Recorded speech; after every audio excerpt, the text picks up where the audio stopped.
future by accelerating and expanding access to knowledge. And that's what part of tonight is about helping you build a better future through the insights that we're going to hear from our great panel, who will be here tonight, who will talk about, moving from brilliant technologist to influential leader. And that's what we're really hoping for all of you. I mentioned that we're very committed to technology. So some of you may know Deloitte as an audit accounting firm. And we are not your father or mother's audit or accounting firm anymore. Technology is so much part of our DNA. It permeates everything we do. Diversity and inclusion are also very important, just as Mohammed was mentioning earlier. It is part of the DNA of who we are. And we're very committed to, one, advancing women within our organization. And we've made a lot of strides on that front. Maybe not quite as strong as your organization, but we have, a role model. We have about 50-50 of our entire population are women. Our last year's partner class was 50-50, as is our board. Our executive leadership team is 35% women, and our overall partner group is about 30%. So this is not bad, but it's not good enough. And we are not standing still at that point. So it's part of my job, and it's part of everybody at Deloitte's job to make sure we continue to advance that. We're also focused, and our CEO, AV, is committed to mirroring contemporary Canada. And that's really important to us, because that's really about embracing all forms of diversity. Ethnicity, sexual orientation, diversity of thought, everything else. And one of the things I'd like to just mention is we have just finished preparing and are about to launch our first, and we believe to be Corporate Canada's first, Reconciliation Action Plan. So look for that coming out soon. So we also strive to deliver what we would say is an I only could have done that at Deloitte experience. And because we want to be unique. And I have to say, this is an amazing place to work as a woman. I've been here for 25 years, and there's no way that I could have had the experiences and the opportunities that I've had anywhere else. And certainly, please do feel free to talk to the other women here to check up and see if that's really true. So as part of my shameless self-promotion here, we are always looking for great technologists and great women. And we have a number of open roles right now in technology, in our consulting practice, in our cyber practice, our Omnia practice, which is about artificial intelligence and analytics, and also in our audit and accounting practice as we look to automate that. So there are a number of people here from Deloitte. We have a number of people from our talent acquisition team. They're wearing blue lanyards. And there are also a number of other people from Deloitte who serve our clients. So if you could all put up your hands, feel free to talk to any of us and try and understand more, and we'll get you connected to the right people.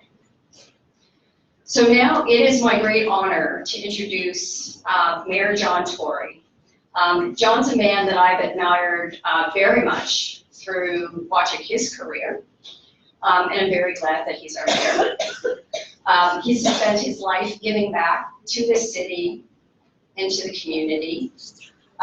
He is making the city more livable, more affordable, creating great opportunities for innovation and for STEM, and for the transportation geek in me, also making it easier to get around this city, both today and for tomorrow. So I would like to introduce Mayor John Tory to join us here at the podium.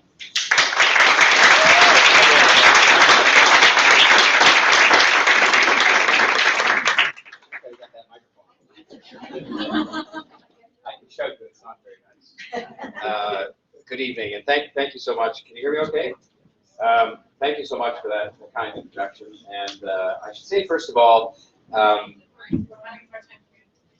okay, so maybe it's not on now. So there we are. Is that better? Oh, you turned it off too, just to really speak out.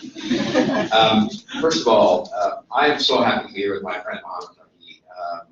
He was modest himself, and even his introduction was modest in the context of his own success story.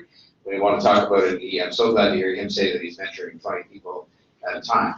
But it isn't the business success story that is so admirable about him. It's that when something bad happens, like the shooting down of Flight 752, the phone call I got was within minutes, if not hours, of the confirmation of the number of Canadians that were lost, the number of Iranian Canadians in particular, but it didn't matter, they were just Canadians and people, to say, we got to go out and raise some money for them. And I'll just tell you, we work as a bit of a tag team, because I, in my job, am not actually allowed to ask people for money. You'll understand. It would create a conflict of interest if I got money from somebody and then they came later and said, well, we helped you out with something. So I was sort of warm-up act that calls people, and then he closes the deal.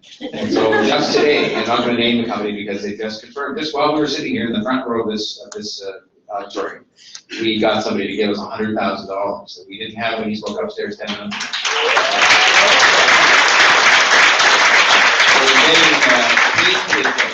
To that $1.5 million, and we'd like to go beyond that if you want to contribute. You can go on social media and donate even it's a few dollars. And then the government of Canada is going to match it for hopefully another $1.5 million. And this is going to go to the families of the Canadians who lost their lives. And we sat through a number of vigils, and their pictures were put up on the screen of who they were. And they were bright, accomplished, like all of the Persian community. I mean, I'm amazed. I get to know every community in the city, and of course there are many.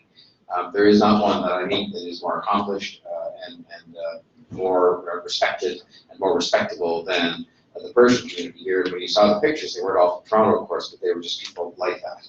People who were in this business and many other businesses, but all of them accomplished people, and their lives were taken from them in a horrific act. And so it was such a pleasure for me to be able to stand and really just be his warm-up act and his front man. And he's really done this work from his heart. And so I think a round of applause for him and for the cause.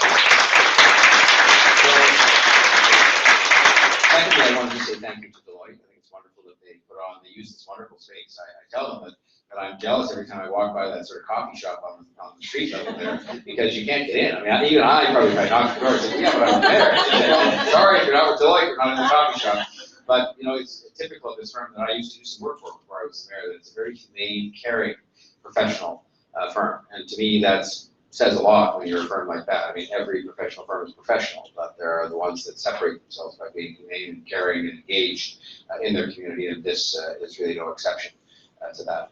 Thirdly, I wanted to say congratulations to Sepideh and to the whole team, the Canadian part of the team, that has established something like Persian Women in Tech, because only by that kind of engagement are we going to address some of the issues that have been alluded to in all of the talks that you've heard so far, and I'm sure more to come tonight. And it's interesting because there is such an expectation on Toronto. I travel around the world trying to sell Toronto, and there's some people who criticize that travel, but the fact is that Toronto, and some people know this, is still a relatively unknown commodity in the world. It's growing rapidly. In fact, we moved up 20 places in the the world's most reputable cities last year to second place in the world, but we moved up 20 places, and I think that's because people have started to see our value set and how we treat others. They've started to see the talent that comes out of our education system, the talent that we've achieved through immigration, where we embrace people from around the world, as opposed to other countries that seem to want to turn them away. You say, no, if you're smart and you want to make something of yourself, come to Canada. And so I think that's helped our reputation among cities in the world to rise to where it is today. And the diversity of the city is breathtaking. You know that because you live here, most of you. But it is something that is a fact. And inclusion is still the goal, and we're still a long way from where we need to be, but we are, I think, setting an example. And when I travel, it's very interesting because I travel, for example, to Silicon Valley a lot to try to recruit young Canadians to come back. If you look at the number of Waterloo and U of T and Ryerson grads that were recruited away to work in Silicon Valley, there's nothing wrong with that. But they left because there was opportunity. And when I go and say, what's it going to take to get you back here, knowing that their families are here, they were born here, they were educated here, they say to me, well, you got to do something with the weather. And I sort of, what I say then when they raise the weather with me is, I say, that weather business, you've obviously got some foggy memories, because that weather business about cold and snow is a complete fabrication of our competitors. And if they happen to be here on a cold day, I say, it's never like this here. It's unbelievable it could be so cold. But they then, after that, mention two things. One, they mention lack of opportunity, which is an outdated concept. Because 5 years ago when I became the mayor and we first went to Silicon Valley, it was actually true that there were more limited opportunities here than, say, in Silicon Valley or even New York or Boston. That is no longer the case, and you know that. And you're making that possible through all the different enterprises that you're involved in, big and small. And the second thing that they would say is that they recognized that we had a different value set here in that they would point to things like maternity benefits. A lot of the people I'm going to try to recruit are people who got, a graduate education here and moved to Silicon Valley, and they're at that stage in life where they're thinking perhaps of starting a family if they're women. And they recognize the fact, and men, they recognize the fact that the kind of treatment we offer, just as a means of our Canadian DNA, is far superior to superior, I shouldn't use that word, but it is far more generous than what is the case in the United States, whereas, even in Silicon Valley, they've just now think it's a big deal to give people 6 weeks off when they have a family, and of course that's of interest to people. I would say to you though that when they also tell me increasingly now, as Toronto has grown in stature, that they are concerned themselves about the diversity that is not fully represented in the tech industry generally, and that they are looking to us to set the example because they recognize there's something special here in terms of our embrace of whether it's women or whether it's people who are new to North America or whether it is people from racialized communities or whatever. They're looking to us, and I think they perhaps to some extent overstate our success in looking to us, but they know that our heart is in the right place and that our open embrace of people is the best way to start. And so they're looking to us to set an example. And I guess I say that by way of a challenge. And it's true in film, by the way, too. I go to LA once a year to encourage the studios to produce movies and TV shows here.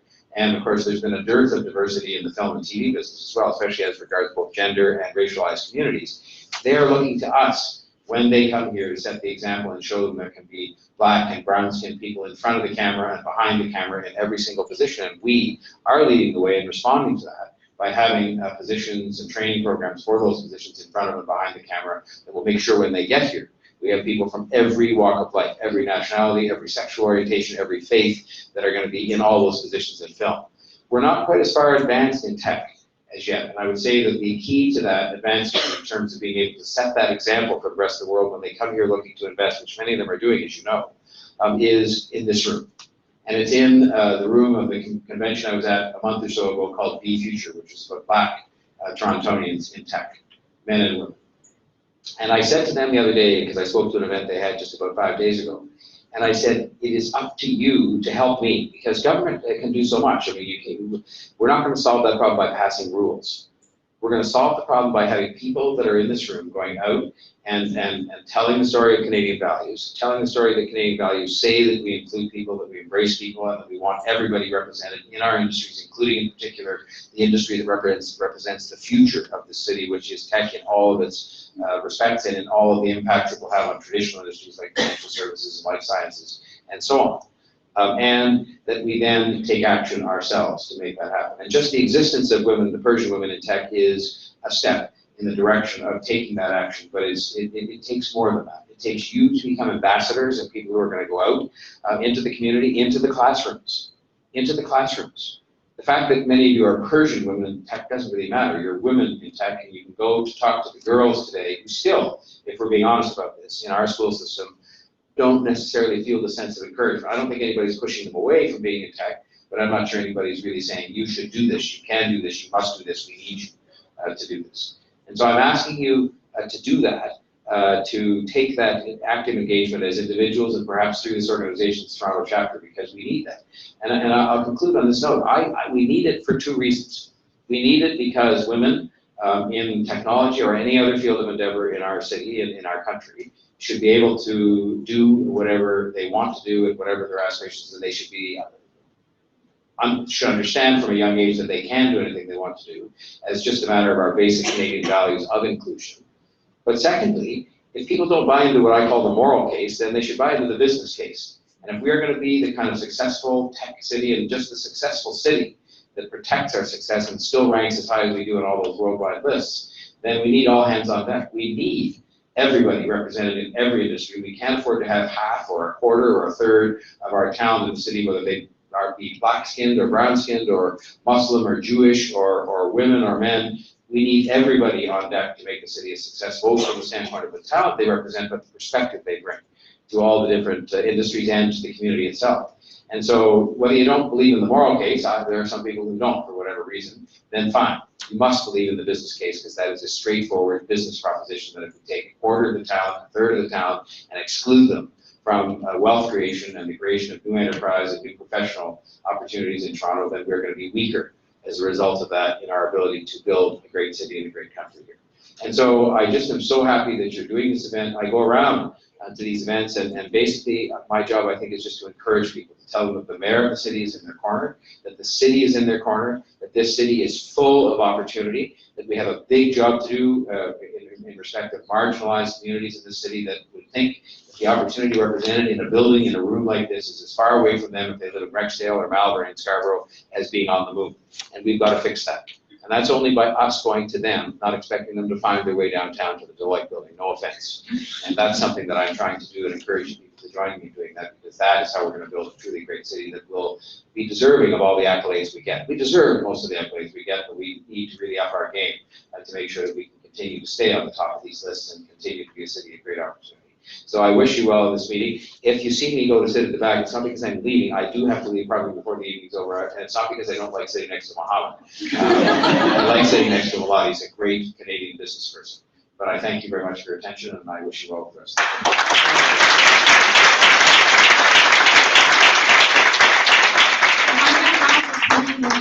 We want to extend a very warm thank you to the mayor of our very vibrant city, Mayor John Tory. Thank you for supporting our 1 year of impact in Toronto.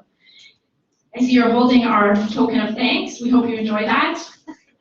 So for our anniversary event tonight, we're also extremely honored to have PWIT's founder and CEO, Sepideh Nasiri, joining us from Silicon Valley in California. So she was really listening hard as you were doing the comparison. I want to congratulate Sepideh for her success and her achievement in connecting 15,000 plus community members across 16 cities in Canada, US, and Europe so far, with more coming in 2020. In looking at Sepideh's impact on our community, in the past year alone, PWIT has partnered with over 300 tech organizations in North America and Europe. It has provided resources to over 5,000 diverse women and men in STEM. And most notably, PWIT has amplified the profiles and the voices of over 1,000 talented female tech leaders in speaking events like the one that you're about to enjoy tonight. So all of this to say, congratulations Sepideh and PWIT, as we say in Farsi, tabrik migam, and that's the extent of my Farsi, on 1 year of impact in Toronto. Please join me in welcoming our fearless leader, Sepideh.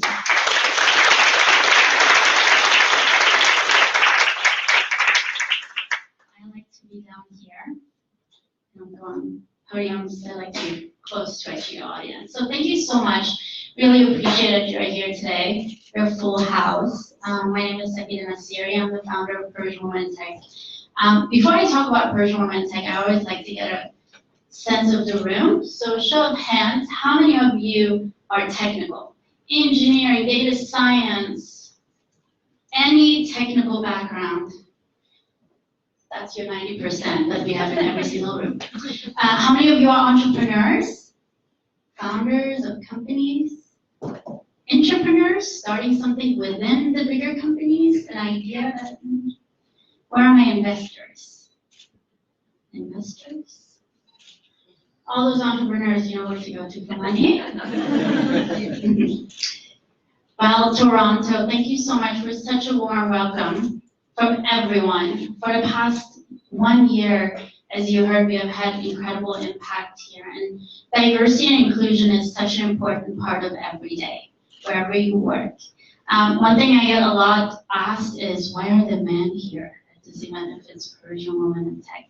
Well, guess what? They need to be part of our conversation, part of the solution, part of everything that we make a decision on. They need to be able to hear what is the challenges so can help us resolve those. So if I can give an applause to the brave men who made it up.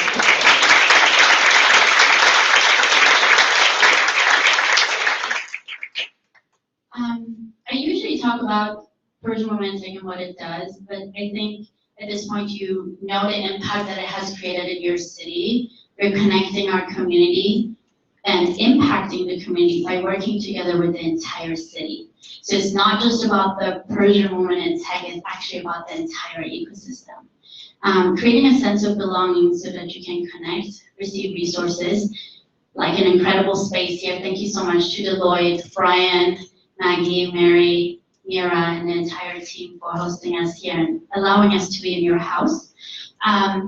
You're able to connect with leaders who are within these incredible companies for hiring. Is anybody hiring? For maybe co-founders, for any type of resources. A lot of these companies have incredible resources within, and we want to connect you for that. Now, the DNA of our organization is not about taking, it's about giving. I started that day one, wanted to give back. It is a responsibility that we all have. It's not leaders, it's not company founders or executives. It's every single person who has a responsibility to contribute to a better company, to a better city, to a better country itself. So while you're here today, for whatever reason, connecting, meeting the incredible mayor or Mr. Faki, please consider, or if it's about a job that you want, consider that you have a network, you have something that you can give back to someone else as well. And it is your responsibility to make sure that you do that. So please consider paying it forward to someone else today as well. What else can I tell you? Within companies, I talk a lot about diversity and inclusion. As I mentioned earlier, we all have a responsibility. That means you shouldn't just look at your hiring manager or recruiter to find diverse talent. Each of you are diverse. Each of you have your own network. It is your responsibility to make sure that the company has a diverse team, that we've hired the right people. So, and some companies, I don't know if Deloitte is one of them, they actually give you money for it. If nothing but those thousands of dollars that you can get in your pocket should incentivize you to support, make sure that there is diversity in your workplace. Well, I want to thank everyone who's supporting and who has started this in Toronto with me. I don't do this alone. Trust me, 16 cities, 50 plus volunteers, and thousands of attendees that come to our events, and speakers, and the companies who support us. There is a support system locally in every single city. We have 4 team members in every city. So I want to give a thank actually to the 4 team members for 2019 of Toronto. Every year we actually renew our city team members, and in 2020 we're currently interviewing for this year's team members. So if you want to be part of the team, please let us know. But I want to give a big applause to Leila, Parisa, Arazu, and Pega, who have been tirelessly supporting us for the past year and have been creating this incredible community and providing impact to everyone here today.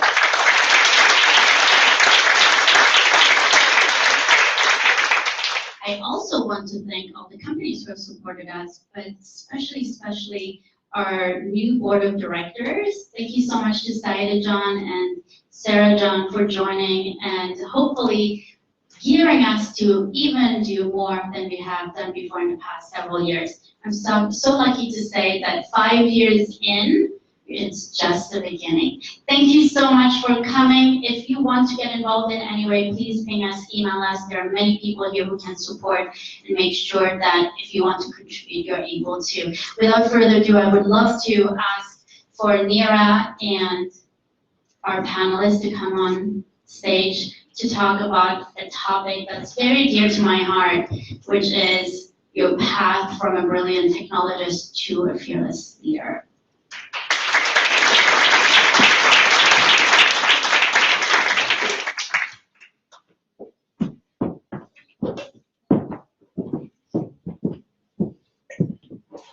Hi, everyone. To echo Pat's comment. That was not a good Okay. start. It's a pleasure to host you guys this evening at Deloitte. It's truly been wonderful meeting all of you guys earlier today at the social event. So I'll be your moderator for today. I'm Nira Sivakumar. I'm a partner in Deloitte. I'm part of our Omnia AI practice, and I lead our AI strategy group.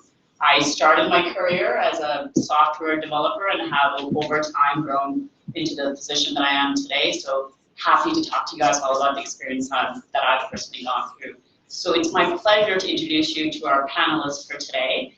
I'm going to start off with Sarah, who's part of our, who leads the Chief People Officer at PointClick. And then we've got Shahrzad, who's a partner at Gowling, as well as Sahar, who's a Director of Analytics, Global Cybersecurity at RBC.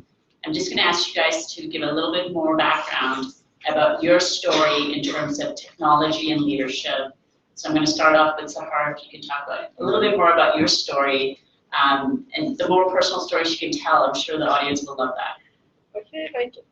Can you hear me? Yeah. So it's an honor to be here. Hello, everyone. It's really good to see how many successful Iranian women are in Toronto. So my background is I have a PhD in astrophysics, and then from astrophysics I moved to a data science board. I wanted a data science job. Cybersecurity was a lucky coincidence for me. So I got a job at RBC as a data scientist in cybersecurity team, and then I promoted to the position right now I have. It's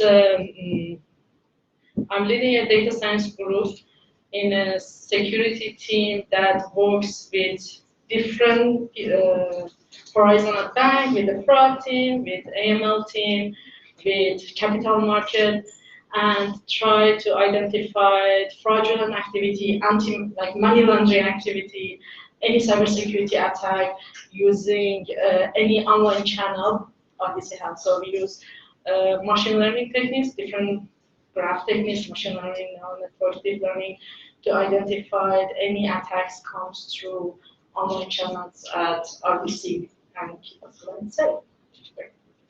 So as a personal note, I have a 7-month-old baby at home.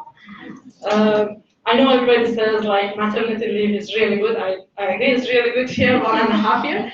But for somebody like me that never take a rest during summer, like since 5th grade, I believe, sitting at home was really hard.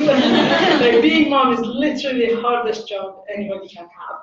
So I just put in daycare and like 7 hours. Sometimes it's more work at home, actually. Yeah, exactly. Like you stay here, I'll go to work.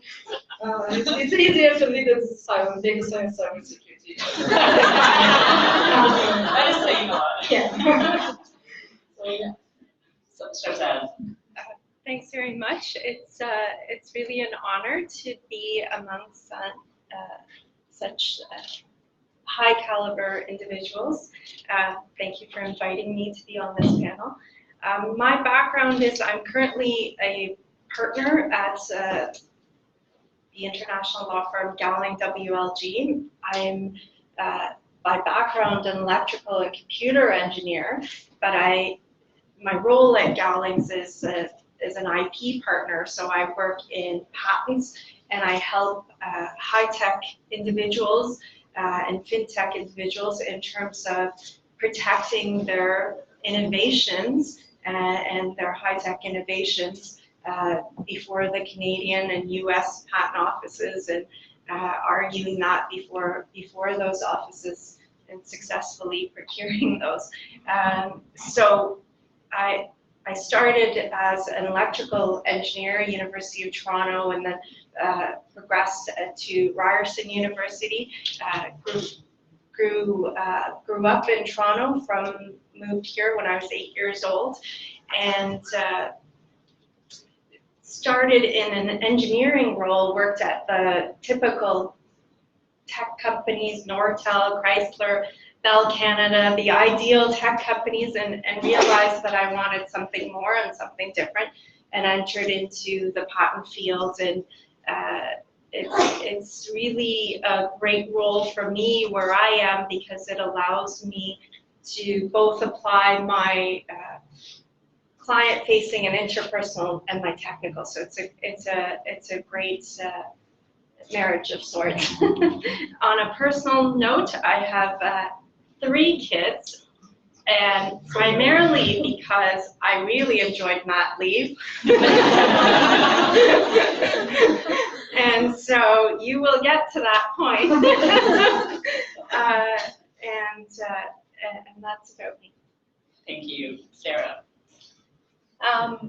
So it's a privilege for me to be here tonight because honestly I see not just my role but everything that I think I've been able to accomplish a privilege in the way of giving something back every day. So I came here today, you can see that I have some notes in my hand thinking really long and hard about making sure that we can leave something meaningful for everyone in some shape or form. So a little bit about me. My journey is not very typical of what you might imagine someone in HR would be.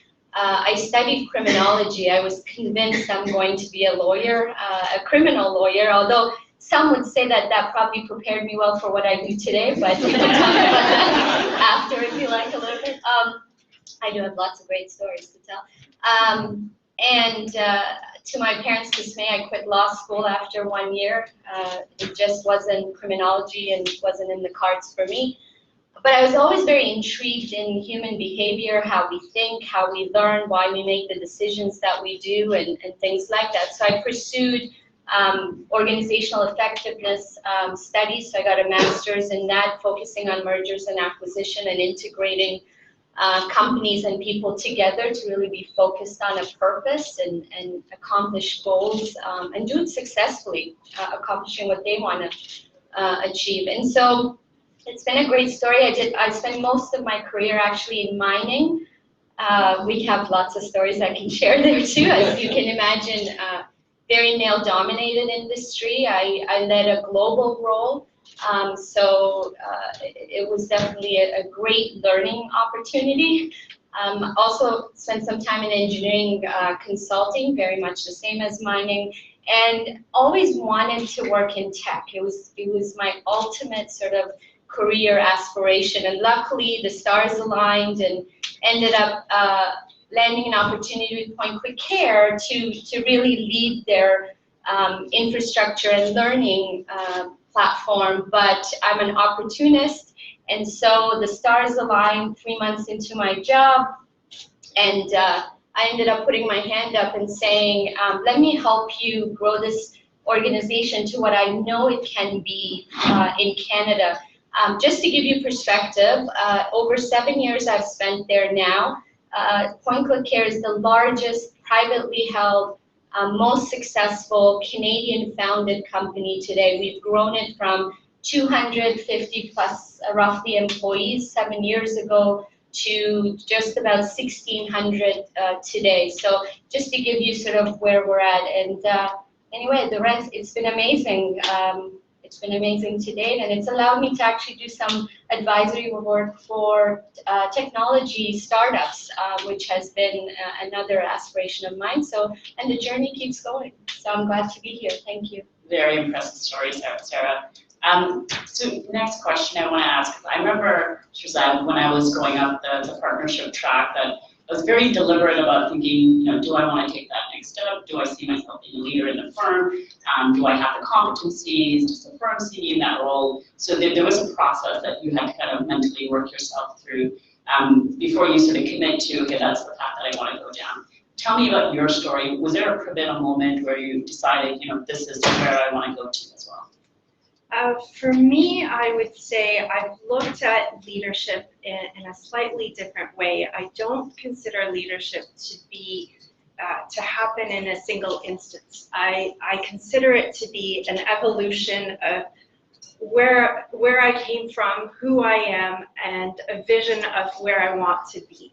And so for me, with that vision in mind, as I progressed from being an associate at a firm where, you were just kind of given work and just doing what you were provided with, I realized at some point that I wanted more, that I wanted to really take ownership And to me, leadership is about that owner's mindset of wanting to take ownership in your career path and where you want to be and where you want to get to. So what I realized is that I wanted to have more interactions with people, that I wanted to build my own practice, who I was, what was my brand. And that was my personal vision of what pushed me from being someone who's an employee within a firm and compared to what you would call a leader, let's say, of someone who really takes ownership of where you want to end up. And to me, that was taking part in the clients, taking part in strategically aligning myself with what is this client asking me, how can we partner together for me to help them and for them to help me become a leader in this field, right? And when I had that mindset, I found everything kind of made sense. It is a mental shift, right? Like once you make that decision, everything else just kind of seems logical and reasonable in that sort of the work that follows after. Yeah, and so I absolutely agree that I think it's setting that vision before you do anything else of where you want to be and how you want to get there. And it's you know, you can take a leadership role in whatever position you have. Sarah, was it similar for you? For me, it was never a specific point in time that I can say, well, that was really the moment where I thought, you know, I wanted to take on a leadership accountability. I think for me, it was more of, I always gravitated towards whether it was lead a project, whether it was, you know, come up with a solution. I always gravitated towards working with people. Like I wanted to help people learn. I wanted to learn. I loved being surrounded. I still do.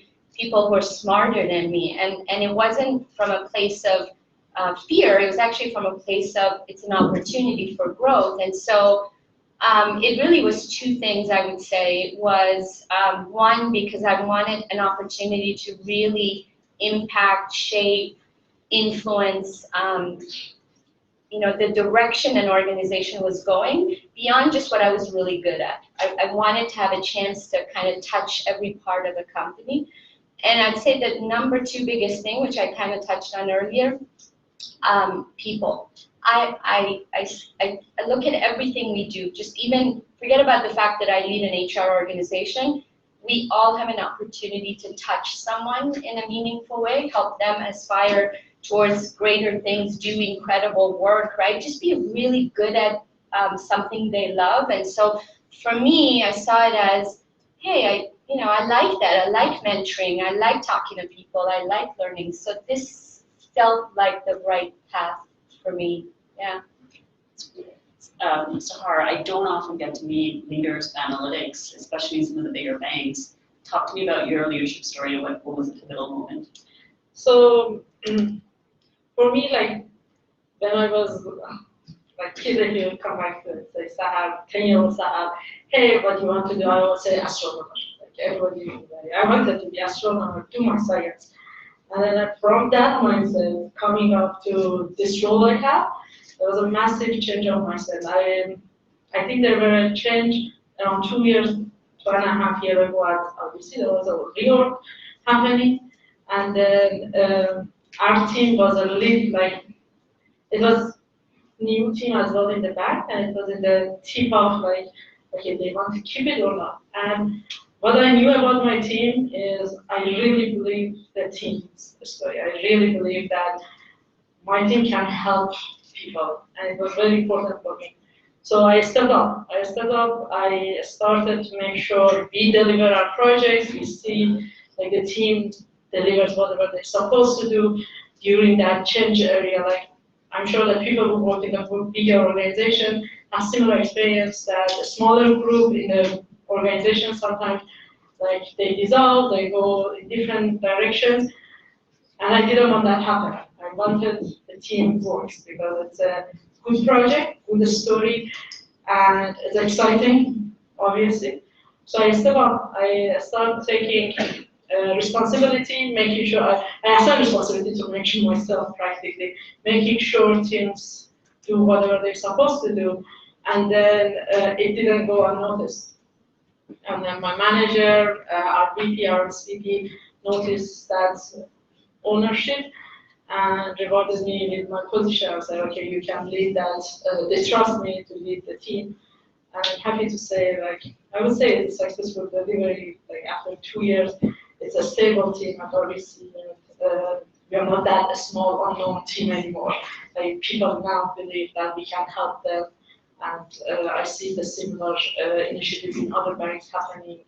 And I'm really happy with it because it's a very cybersecurity, in my opinion, should go. No, this is an inspiring story. I talk to a lot of our young female managers and senior managers in our group, and you often hear that story of, well, I'm really technically good at this thing. I don't know if I'm comfortable selling.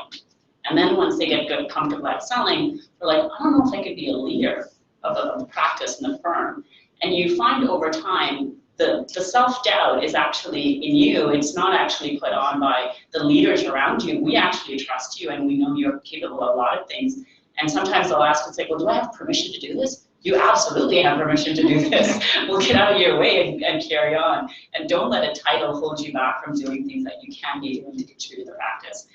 So I find our female practitioners need a little bit more coaching and sort of advice, I would say more so than our male managers, but we're incredibly supportive and a good network that we have in Deloitte where we encourage those types of behaviors. So what you talk about, Sahar, in terms of taking a risk and putting your hand up, that is absolutely what we want more of our female leaders to do in our firm, and I'm sure at your organization as well. So talk to me a little bit more about, Sarah, your personal leadership style. What did you value most maybe from the great leaders that you've had the opportunity to work under, and what do you personally want to sort of put out there in terms of your leadership style? Yeah, so I have a few of my colleagues here. Maybe they're better off to answer that question.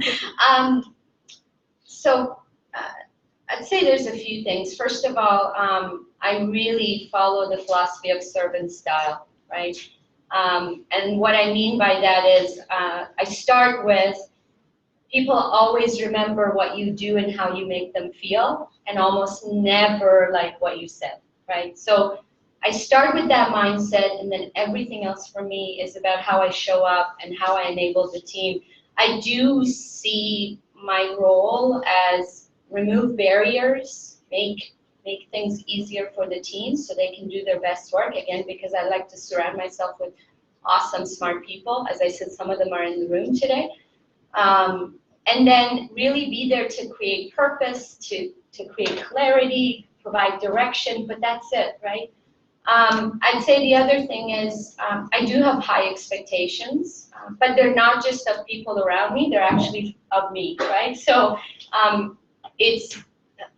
focus on results. I want us to do great work. I want us to bring value to our customers. And when I look at customers, it's not just sort of an internal perspective with one another. It's what we do as a business and for our community and end customers and all of that. So I look at that and I look at what do we do and how do we think about that every day. And so I challenge myself, am I also thinking about that every day? Because it's easy as a leader to use your title and say, well, we're going to do these things, right? That's really easy. What is harder is to look inside and go, am I actually showing up in the way that I expect everyone else around me to do? And so I just remind myself all the time, today did I show up in that way? So I'd say that's probably, that is how I like to operate generally, yeah. Well, that's great. Shahrzad, what's your personal leadership style? I think it depends on the scenario and who I'm working with. I work with different groups, whether in the firm with our associates, or I sit for Ryerson University. I'm on some of their advisory boards for the Department of Electrical Engineering. And so one of the things I really try hard to do is to connect people. And I think that's something that I can add to our young people is to help connect them to opportunities, to people I know, and it's really personally helped me as well, because it's good karma, but also several years down the line they come back and may have succeeded in landing a great job, etc. So that's something that I really try hard to do. The other is, being an immigrant and coming to this country as an immigrant, I find we have a fire within us, and I try to impart that fire into our youngsters in the best way that I know how, to kind of help them understand why we are doing what we're doing, and in everything that they do, and to help maybe guide them with what my vision is, in hopes to develop their own visions and their own fire of what they want to do with their life. So I try to be that voice of someone they can turn to and help progress them to the next level. Smart.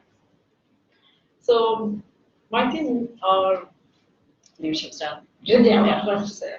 So my team are 100% data scientists. Yeah. Young, Oh, those are difficult. yeah, exactly. That's why I started that. Yeah, young people, like usually fresh out of school. Extremely bright. Extremely bright, yes, so difficult. And they just want to code, deliver their models, and that's it. I was like, and I have to coach them, okay, like how the culture of business works. Like bank as big as RBC, a company as big as RBC has its own culture. It's not university culture. You deliver your environment, that's it. So like I work with all of them personally, and encourage our senior managers to work with them like personally, to teach them how big environment works, how to become better version of themselves, how to utilize their models, make sure it's reusable, make sure it's first of all it's usable for the business, and then reusable. Like it's not a science project that we did in the school that is one project patented or the paper is really good, but you have to make sure it brings value to our customers, to our businesses, to the bank, to the company in general, right? So I try to coach them in that way, and also teach them all the time, like every day, teach them how business works. Actually, I learned myself as well, like how business works, but I just want to make sure the team evolves and grows, because as you know, cybersecurity and data science is like two of the hottest like subjects in the current environment we have, and I'm sure I want to make sure like they all become really, really successful people. Either they want to be technical or they want to go to become in managerial role, become managers. I just like coach them every day to be best version of themselves. Oh, that's great. I definitely relate to the servant style of leadership. I think as much as we do have a hierarchy at the firm, I'm not necessarily the expert in every topic. Sometimes my manager is the expert in a certain topic, so it's being able to know and ask the right questions. Mohammed, I think your two tips on leadership I definitely echo, and being able to be open to ideas and respecting the team's input. Ultimately, like you realize the people that are reporting into you tomorrow will be partners as well, and your peers. So you do have to be very conscious of like treat others as you want to be treated. Is very important in our culture, certainly. I want to go to the next question. So who were your mentors and sponsors? So this is certainly something that's helped me in my journey. I've had many mentors and sponsors with diversity of perspectives. Sahar, maybe I'll start with you. Was there a particular mentor or sponsor that was helped you along the journey, or many mentors? I didn't have official mentor sponsor. I don't have it yet. Yeah, my friend few tonight. But usually what I do, if I see somebody successful, if I go to conferences, to events, or like even different businesses at the time, and if I see somebody successful, there are so many brilliant, successful women, or like people are around, I go approach them and say, okay, I really, really like the way your team works. How do you do that? Please help me. Like I approach different people all the time and ask them, try to have a coffee chat or spend time with them a few days, or just observe their work. If like we work closely, just observe them all the time. But the person that helped me a lot was my manager. Is my manager. Like he is one of the best managers somebody can hope for, and he helped me and he coached me a lot during my transition from data scientist to director, and he's still coaching me. Like he's always like observe, like okay, you might get you will in future get more responsibility and how you want to handle it. But I encourage everyone just go and talk. There are tons of good people in each event, or like in LinkedIn, even LinkedIn. Just if you like somebody's background, work, how they talk, how their team, even how their team works. Sometimes you don't know the person, but see the team. Like how the team interact with each other. So this is probably, they have a good leader. That's like, go talk to them, and I'm sure they will help you. They help me a lot, so I'm sure they will help you. Sarah. First of all, I'd say don't wait for people or companies to come and tap you on the shoulder and say, you know, do you want a mentor? Do you want a coach?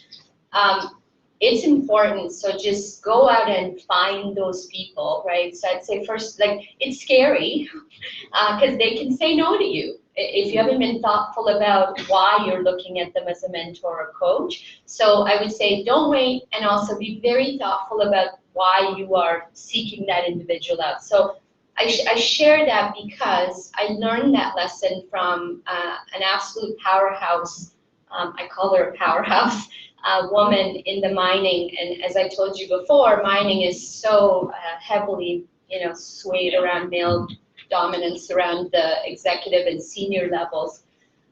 She actually wasn't an executive. She didn't even have the title, but the respect that she would get was incredible. I mean, the organization most often, even though she didn't have that executive title, would reach out to her for guidance, for her ideas and things like that. And I remember going to her, this is back in my mining days, and I still think about her a lot, and we're friends now.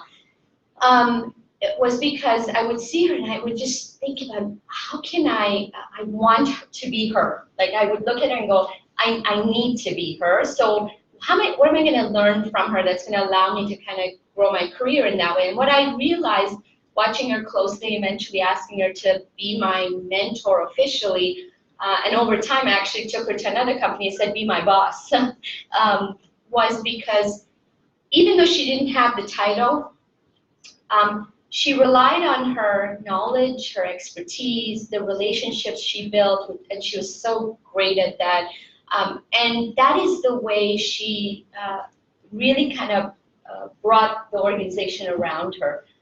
And so that's what it wasn't about, as I said, it wasn't the title that was kind of carrying the weight. It was all of that other things that she relied on. And I remember saying to her, you know, before certain meetings, I'm really scared. I'm going to go in front of these people. They're going to look at me and go, you're not even, you know, you don't even have a title. You're some junior nobody. Why don't you just hand off, you know, the information to someone else who carries that title, and they'll talk on your behalf. And she would look at me and she would say to me, it doesn't matter. I actually am putting you in that situation because I want you to potentially not be able to answer the question and maybe even fail. But what we will do after all of those discussions, we would sit back down together and talk about what didn't go well. How are we going to try something differently the next time? And the more I would sort of talk about what I'm afraid of or what I'm uncomfortable with, the more she would push me just into that discomfort. And I think it just, honestly, it's sort of know what you're afraid of and then just go after it, even though you might hear some no's and you might hear some pushback. I know that it's hard, but the more you do it, the better you get at it. That's a great story. Shahrzad. I would say that I've had a lot of informal mentors throughout my both graduate school and career in different environments. I don't think I went out seeking for mentors. I mostly aligned myself with people who I wanted to emulate, great leaders, and I wanted to seek their advice, take them out for a coffee, understand, and I found that you can always learn something from every person that you connect with. And so you don't need to be 100% aligned and trying to copy one individual. I found personal success in meeting many different people of many different backgrounds, both culturally and technically. I would go to conferences and be inspired by some of, I attend a conference actually that's in the US. It's called Women in Tech IP Law Policy. It's about 500 women who attend this conference, and it's such a humbling experience to be in that audience because you see what women are capable of and how far women can progress. And so I have found that being in those types of environments have been really, really inspirational for me. And I've approached people who've been speakers at those, to ask them about their career path, to ask them about their career progression, and kept in touch with many of them. So that's been my personal success, is really having many different informal mentors in many different environments. One of my mentors is sitting here. He's one of my colleagues.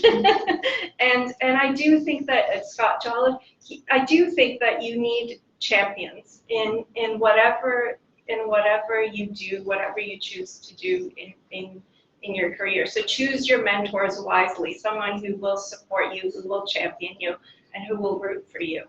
Absolutely. We at Deloitte, we talk about like a mentor or a coach talks to you, but a sponsor talks about you, yes. Especially in forums where you may not get access to. And we definitely at Deloitte make sure that there are good sponsors across to help promote and give the right opportunities to our female leaders such that we can help elevate them and give them the same opportunities that our male colleagues do. Our male colleagues are just more eager and put up their hand more often than our female colleagues do. That's why it's more and more important that we have formal sponsorship roles, and we do take that seriously at Deloitte. So I just want to add something Sarah briefly mentioned. If you have no, it's not personal. It's very important to understand that the mentor has their own life, they're probably busy, they have so many other people as mentor. Don't get encouraged, don't get mad, it's just the life, right? They have their own life as well. So just go and find another one, ask other people. Hearing no is very normal. It's probably really good if someone is honest enough to say no to you. Yeah. I think that is, you have to respect that honesty and realize that that's not who you want to be partnering with, but that's great. Thank you for telling me that. Yeah, and it certainly builds a lot of resilience, and how are you going to approach the next person, and what are you going to be looking for, right? I think hearing no is not a bad thing either. Yeah. Absolutely. Yeah, I remember when I first came back from mat leave, I asked one of the senior partner, Jessica Goldberg at the time, and hey, I'd like to find a mentor who was, South Asian, female, married, has kids, who's very senior and successful. Can you find me somebody like that? And she's like, I don't think so, but I can get you 4 people who have characteristics of that, who can give you the guidance that you're looking for. So it's a few years from now, but I hear you. I think seek and find, as you guys heard today, seek and find people that you really respect and look up to. They could be in your own organization, they could be outside your organization. I haven't personally seen many people say no. Often I think they truly do enjoy sharing their knowledge and experience that they've gained. If they can impart some of that to the next generation of leaders, more often than not, you probably get a yes than a no. But to somebody's point, you just have to ask. Just go out and ask somebody, would you be willing to spend, one coffee once a month with me? I just have a few questions I want to run by you. More than not, you'll get the answer yes.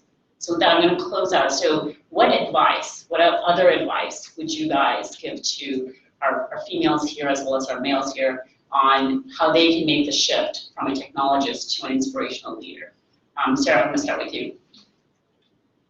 So I'm going to refer to my notes on this one because this, when you asked that question, when Nira asked that question, I thought about it and I thought, this is a big question and I really want to be super thoughtful. So first of all, there's often this, I'll call it perceived conception that, if you are a great technologist, that naturally means you're going to be a great leader. And in some cases, that's true. But there are cases that many of us can point to in our own organization or our own experiences where that's not necessarily true, right?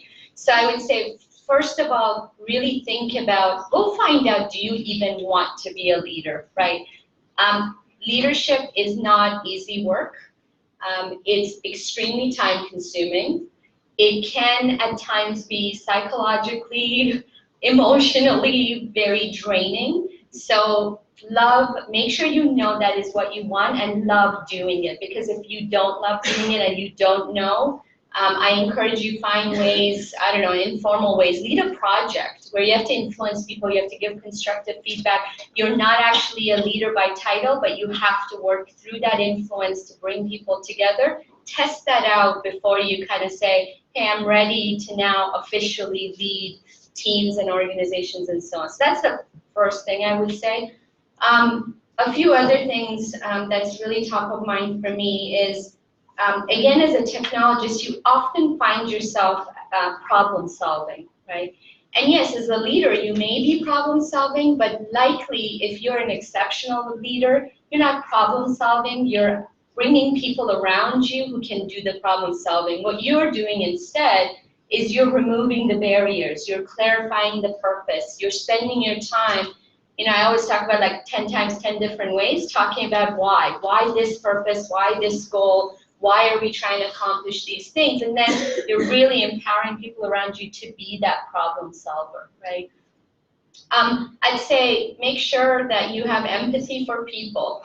I know this sounds silly sometimes when I say this to some organizations.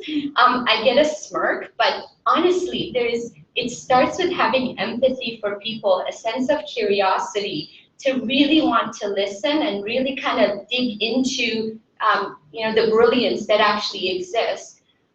The other thing I'd say is, again, don't be afraid to hire smarter people than yourself. It is not, in my opinion, and it's not showing sort of you're incompetent. It actually shows that you're incredibly exceptional as a leader because you're not afraid to have people better than you surrounding you so that you can really kind of come together and be the best that you can be as a team.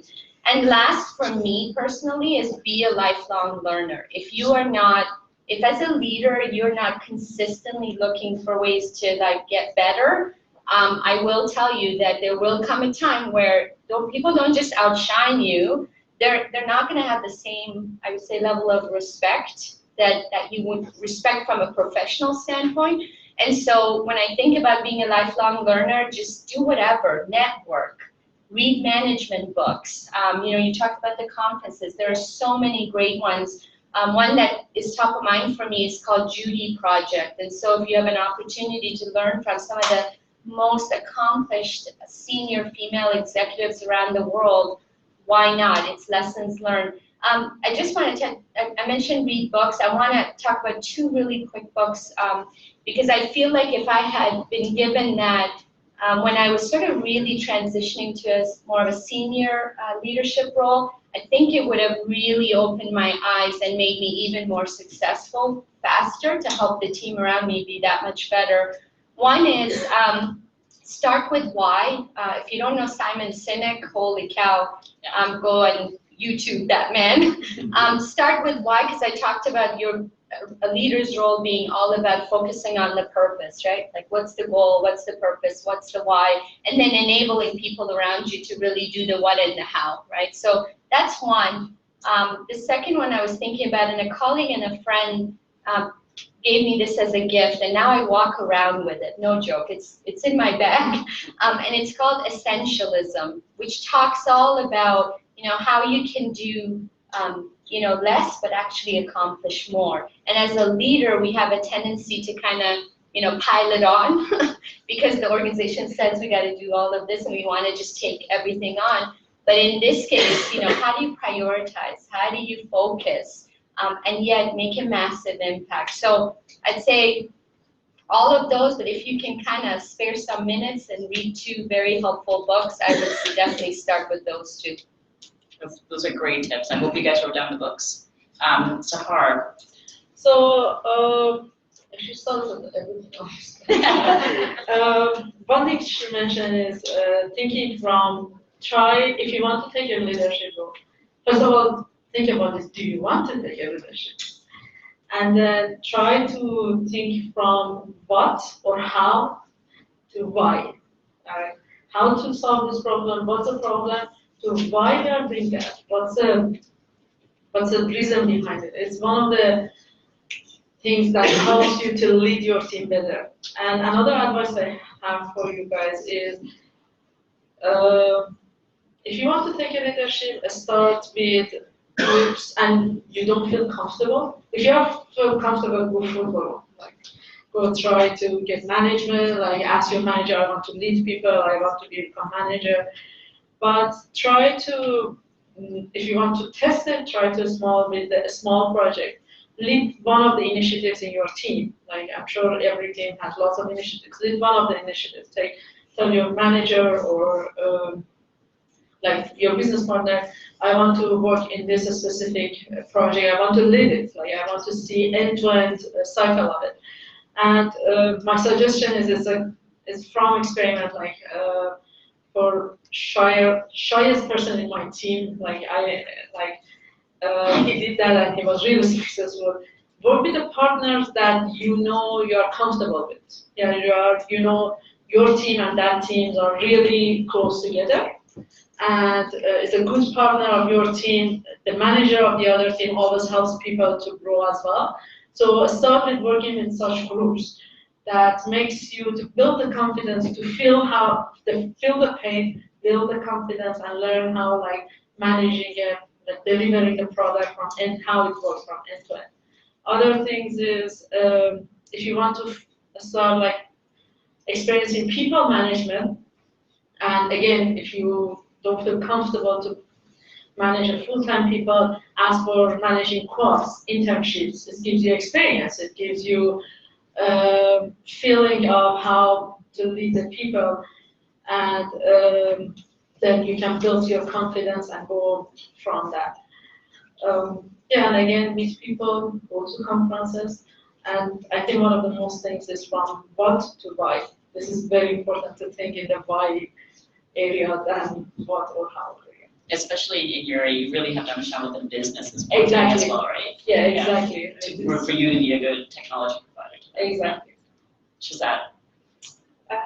So for me, I would say that I've understood leadership to be more than managing people, right? And there's actually an article in the Globe and Mail 2 days ago that was titled "The Truth About Leadership. You don't have to be in charge." So if you haven't read that article, I would suggest you look it up, because it had some really great tips on the different ways that anyone within any profession can take a leadership role, of being a mentor, of connecting people together. I'm also of the belief of reading a lot of management and self-help books, because they inspire me to go into my uncomfortable zone, which includes sitting in front of all you lovely people. But it is good to see different perspectives. I've read Sheryl Sandberg's book on Lean In. I've read Michelle Obama's book. These books have helped in having a takeaway from them of what it means to be a leader in your own specialty, understanding that it's not some unreachable distance path that you can't get to. There are ways that what you can personally do. The other thing that I would suggest is that Toronto is very rich in terms of the tech community. Get out there. There are so many events and conferences happening in the Toronto tech industry, and if you don't know, send me an email. I will tell you some of the ones that I've gone to and found useful. They are inspiring. They will help you figure out, network with people, connect with people, but also help you be inspired as to where you may want to be or what path you may want to take. It's very difficult when you're an engineer or a computer scientist to see beyond your bubble. And so I think that putting yourself out there and getting involved into so many amazing networking opportunities that our city has to offer is a really, really good way of pushing yourself into that uncomfortable zone. That helps. I'll build on that. So, and I know we talk a lot about in our performance management, the way it works. We talk about what gives you energy and what drains your energy. So instead of talking about like your skills and your development areas, often we tend to over-focus on your development areas. Okay, let's work on that development area. So we don't do that anymore. What we instead is let's focus on your strength. What's the thing that gives you energy and makes you excited to come to work every morning? So when we focus on that, we find our performance amplifies even more for our people. And they're excited about the next thing and the next thing that they can do in terms of their roles and their positions that they can do. So what I encourage our people, and I talk to the conversation with my practitioners, is, do you like what you're doing today? Are you excited about that project? What made you excited about that project? And then it's like, if you don't like it, okay, do something else, and see if you like that. Because I think this is how you find where you can add value and where you're passionate about. Because once you find that sweet spot, then you find the person just transforms instantly. And you'll get the outcomes that you want, the behaviors that you wanted to see, the leadership that you wanted to see from that individual. So we try to make sure we cultivate that, helping them find their path, if you will, in a big firm like Deloitte. So for you guys, I would encourage you to do the same thing. Don't feel like you're stuck in your particular area of your department or the role that you're in. Don't be shy about asking for, hey, I would love to just maybe support you in that other project that you're doing. I just want to learn a bit more about it, get exposed to it. And maybe you do that and maybe you like it, maybe you won't like it. That's perfectly fine. But the more you can do this, you'll find the thing that you're really passionate about. Because that's really what being in this roles are about, is that when you're passionate about something, you'll put your whole heart into it and you'll want to make sure that it's become successful. And we want our organizations and our firm to be filled with passionate leaders who want to help do the thing that they love doing, because in it translates to good business at the end of the day. So with that, I'm happy to end the conversation. I don't know if you have time for questions. I think you're telling me we're out of time. Maybe we can take one or two questions. Okay, one or two questions. Just before, if anyone would like to leave right now, don't feel like you're being rude, so please go ahead and do so now. We'll do